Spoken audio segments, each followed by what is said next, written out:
حاشاك يا حبيب الله حاشاك يا رسول الله بأبي. One of the things that you know that in people who practice is the birthday of the Prophet ﷺ. And of course, if we look at one of the ways to see where it started, look in history, how it started and who started it and the circumstances surrounding. We don't find that the Sahaba did anything. The Prophet didn't do anything. The Sahaba didn't do. Then the four Imams didn't do. Because some people who follow that, they say, I follow Imam Abu Hanifa. Imam Abu Hanifa didn't do it. I don't know which Imam you follow in that.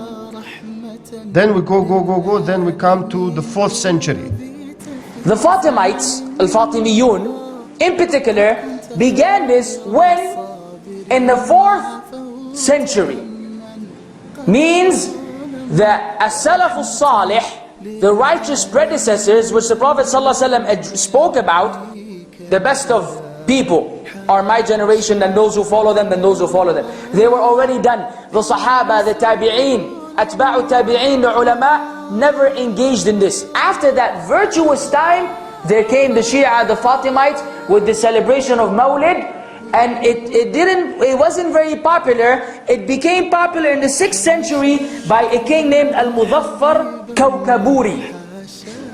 And at the end of the 6th century, beginning of the 7th century, that's 600-700 years after the Prophet ﷺ returned to Allah. And we find that people who were not generally themselves on the Sunnah took it from non-Muslims. Because they said, look, the Christians are celebrating Christmas, and our Prophet ﷺ has more right to be celebrated than Jesus, Isa ibn Maryam ﷺ. Therefore, we must celebrate, and it's a good thing.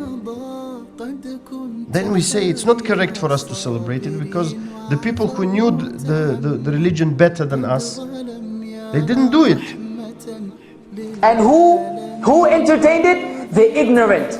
On the top of the list, the Sufis, who were already obsessed with the Christian way of life, with the Christian monasticism, the Christian asceticism, living on their own and living the life of seclusion and the life of carelessness and so on and so forth. Supposedly, they were fascinated with that.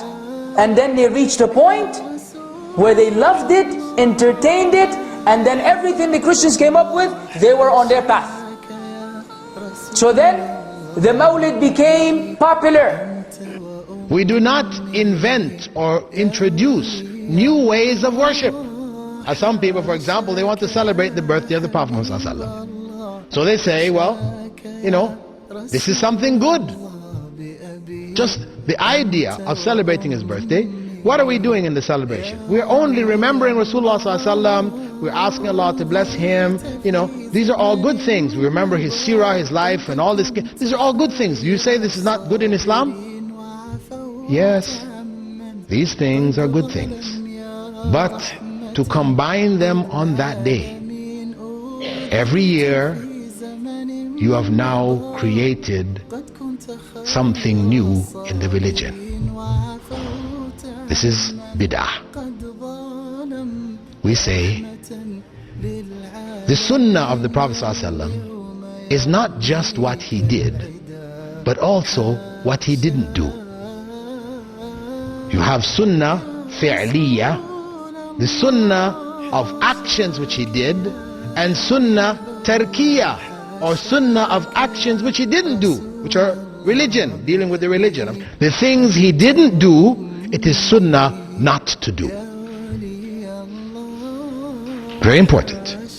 Because if one opens this door, that as long as he said this, he said that, we can put it all together and come up with something which he didn't do, then the religion becomes innovated. You can now change the religion at will. Because I can bring something to you. I say to you, Prophet Muhammad SAW said,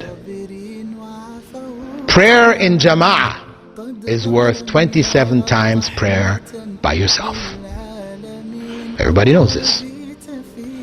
He also said, whenever you enter the masjid, you should pray 2 rak'at, 2 units of prayer, before sitting down. Everybody knows this. Let us put the two together. We come into the masjid. I now suggest to you, let us make Tahiyatul Masjid in Jama'ah.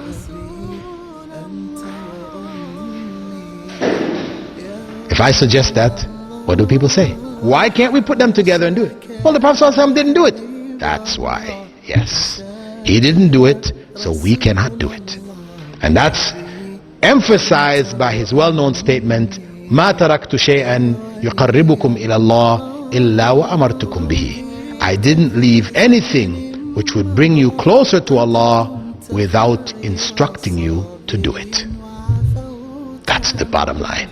قد ظلم يا رحمة للعالمين أوذيت في زمن مضى قد كنت خير الصابرين وعفوت عمن قد ظلم يا رحمة للعالمين واليوم يرميك العدا حاشا